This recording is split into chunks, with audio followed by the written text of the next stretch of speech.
Assalamualaikum warahmatullahi wabarakatuh. Saudara-saudaraku sebangsa setanah air, dimanapun Anda berada, alhamdulillah bisa berjumpa kembali dengan kami channel Bejo Donya Akhirat. Saat bejo-bejane wong kang lali, isih luwih bejo wong kang eling lan waspada dan tetap NKRI harga mati. Kemana sanad keilmuan Pak Alwi? Bahwa Imam Ar-Rifai merupakan ulama keturunan Sayyidina Husain bin Ali bin Abu Thalib alaihi salam. Nama beliau adalah Ahmad bin Ali bin Yahya bin Sayyid Thabit bin Hashim bin Ali bin Sayyid Ahmad bin Ali bin Hasan bin Rifa'ah al-Hashimi bin Sayyid Mahdi bin Muhammad bin Hasan bin Sayyid Husain Ar-Ridho bin Sayyid Ahmad Al-Akbar bin Musa Al-Thani bin Ibrahim bin Sayyid Musa Al-Kadhim bin Sayyidina Ja'far Shadiq bin Muhammad Al-Baqir bin Imam Ali Zainal Abidin bin Sayyidina Husain bin Sayyidina Ali bin Abu Thalib. Beliau dilahirkan di Wasit, Irak dan wafat di dekat Basrah pada tahun 576 Hijriah. Sedangkan Abdullah bin Alwi Al-Haddad wafat pada abad 12 Hijriah atau 8 abad setelah Imam Ar-Rifai. Adanya kesamaan susunan wirid antara Imam Ar-Rifai dengan rotib Imam Al-Haddad terindikasi sebagai plagiasi bahwa ajaran dari Imam Musa Al-Kadhim yang merupakan pangkal nasab dari Imam Ar-Rifai. Bahwa penamaan wirid itu menjadi rotib Al-Haddad dapat dijadikan sebagai alasan bahwa Imam Al-Haddad terindikasi membaca susunan wirid Imam Ar-Rifai. Dalam kaitannya dengan bacaan doa atau susunan wirid, para ulama tidak saling membaca sesuatu amalan pasti. Di situ akan diterangkan siapa penyusunnya. Dasar dari susunan wirid adalah periwayatan yang diterima seorang ulama dari guru-gurunya secara berkesinambungan. Menjadi masalah adalah sampai saat ini belum ada ulama yang meneliti jalur periwayatan wirid ulama keturunan Pak Alwi, kecuali pada kitab Al-Istizadah min Akhbarisadah karya Habib Ali bin Muhsin As-Segaf yang banyak bercerita secara lengkap dan detail tentang sejarah klan Pak Alwi. Faktanya Abdullah bin Alwi Al-Haddad adalah ulama yang tidak punya banyak murid selama hidupnya. Popularitas Al-Haddad justru mulai melambung setelah ia wafat. Mari kita bahas tentang keilmuan leluhur Pak Alwi dalam sejarah. Dalam kitab Al-Istizadah min Akhbarisadah halaman 62, Habib Ali bin Muhsin As-Segaf mengutip pernyataan kakek beliau, yaitu Habib Abdurrahman bin Ubaidillah As-Segaf, Mufti Hadramaut, yang wafat tahun 1375 Hijriah. Sedikit saja dari leluhur Pak Alwi yang berintisab pada ilmu.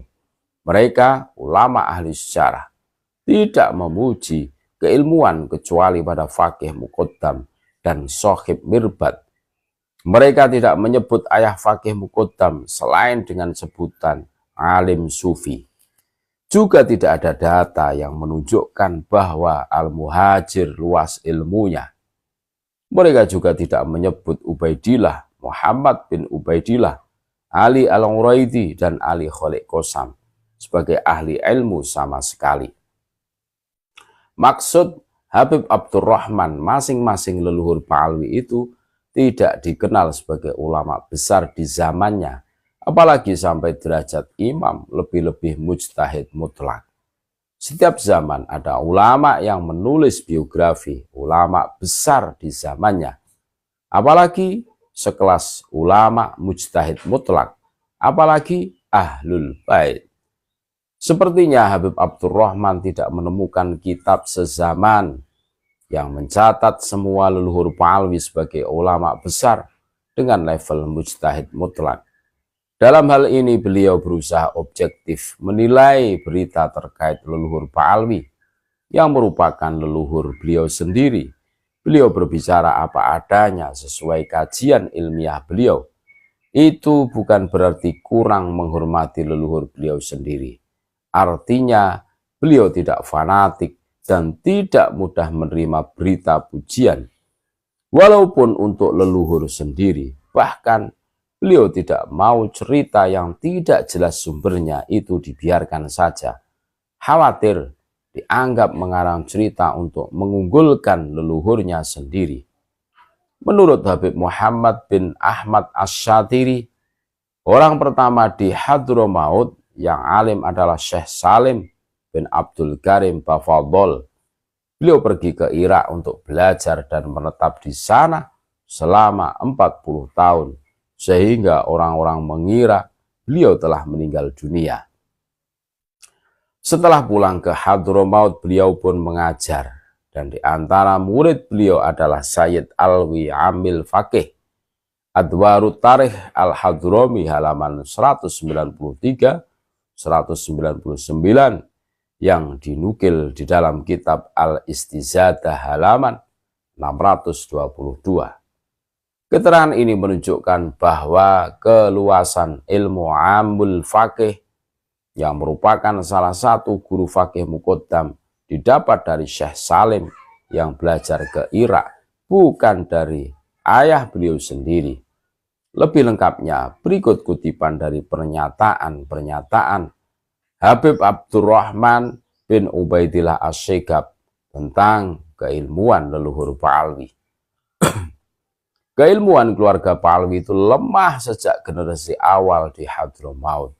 Kebanyakan guru-guru fakih muqaddam itu bukan dari kalangan Pahlawi. Al-Istizadah halaman 67. Lemahnya keilmuan leluhur Pahlawi mungkin dikarenakan mereka terlalu gengsi sebagai keluarga Quraisy sehingga tidak mau mengalami kehinaan di jalan menuntut ilmu. Makanya sedikit dari mereka yang alim dan mengajar. Al-Istizadah halaman 68. Sepertinya ini mirip dengan yang di Indonesia. Kami lihat kebanyakan Pahlawi gengsi untuk belajar pada ulama pribumi. Sebelum Syekh Abdullah Awad Abun Malang mendirikan pesantren Darut Tauhid dan Habib Hasan Baharun Pasuruan mendirikan pesantren Dalwa, sedikit sekali anak-anak Pahlawi yang belajar di pesantren karena hampir semua pesantren di Indonesia diasuh oleh ulama pribumi. Di Hadramaut, orang pertama yang meniti jalan tasawuf adalah Syekh Said bin Isa Al-Amudi dan Fakih Muqaddam. Al-Istizadah halaman 972. Banyak juga literatur yang menyebutkan bahwa Fakih Muqaddam bertasawuf sejak ditegur oleh Abu Madyan, hingga kemudian berbaingat thariqah pada Abu Madyan melalui murid Abu Madyan. Nah, kalau tasawufnya saja dimulai dari Fakih Muqaddam, lalu dari mana sanad thariqah Alawiyah yang katanya turun-temurun dari leluhur Pahlawi itu? Dalam sejarah thariqah, setiap mursyid dalam silsilah sanadnya memiliki banyak murid dan menunjukkan salah satu muridnya sebagai khalifah yang akan melanjutkan kemursyidanya. Kalau Fakih Muqaddam adalah seorang pertama di Hadramaut yang meniti jalan tasawuf dan berthariqah, bagaimana bisa Habaib sekarang mengklaim bahwa sanad thariqah Fakih Muqaddam didapat turun-temurun dari leluhur beliau? Maka sekedar saran, akan lebih aman jikalau sanad thariqah Alawiyah itu menggunakan sanad Abu Madyan, yang berarti thariqah Alawiyah adalah cabang dari thariqah Madyaniyah. Sebagian orang menyebut mazhab leluhur Pahlawi adalah Syiah dan ditentang oleh Habaib. Namun ada yang aneh. Generasi awal leluhur Palwi di Hadramaut tidak ada yang menamakan anaknya dengan Abu Bakar, Umar, dan Utsman. Orang pertama yang menamakan anaknya dengan Abu Bakar dan Umar adalah Habib Ahmad, putra Fakih Muqaddam yang wafat pada tahun 706 Hijriah. Al-Istizadah halaman 111. Kesimpulannya, berdasarkan pernyataan Habib Muhammad Asy-Syadzili dan Habib Abdurrahman Asy-Syighab di atas, klaim bahwa sanad ilmu dan thariqah Palwi itu dari leluhur secara turun-temurun hingga Sayyidina Ali adalah tidak ada dasar yang valid. Tentu kita tidak boleh menganggap mereka mengarang atau berbohong, tapi mereka hanya mengira saja. Mereka mendapat sanad hingga Fakih Muqaddam, kemudian mereka mengira bahwa beliau mendapat sanad dari ayah atau paman beliau dan seterusnya.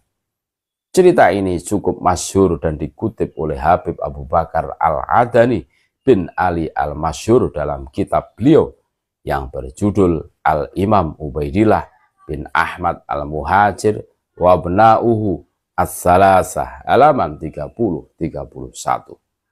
Ketika di Yaman tersebar isu yang meragukan nasab Sayyid Ahmad Al-Muhajir, maka berangkatlah Sayyid Ali bin Muhammad bin Jadid bin Ubaidillah bin Ahmad Al-Muhajir ke Mekah untuk berhaji. Beliau membawa rombongan 100 orang jemaah haji. Mereka mampir di Irak dan Sayyid Ali meminta isbat nasab pada ashraf di Irak. Beliau pun mendapat isbat disaksikan oleh 100 orang itu. Kemudian kembali mendapat isbat di Makkah Al-Mukarramah. Setelah pulang ke Yaman, maka 100 orang saksi itu menceritakan semuanya pada penduduk Yaman. Fakta ini kontradiktif dengan klaim bahwa leluhur Palwi mulai Fakih Muqaddam hingga Sayyid Ahmad Al-Muhajir semuanya ulama besar dengan level mujtahid mutlak. Kalau semua mereka mujtahid mutlak, apalagi mereka ahlul bait yang masih dekat dengan zaman Al-Imam Ja'far Shadiq, pasti nama dan nasab mereka bukan hanya dikenal dan dicatat oleh sejarah, tapi pasti juga dikenal dan dicatat oleh ulama ahli hadis dan fikih pada zaman masing-masing.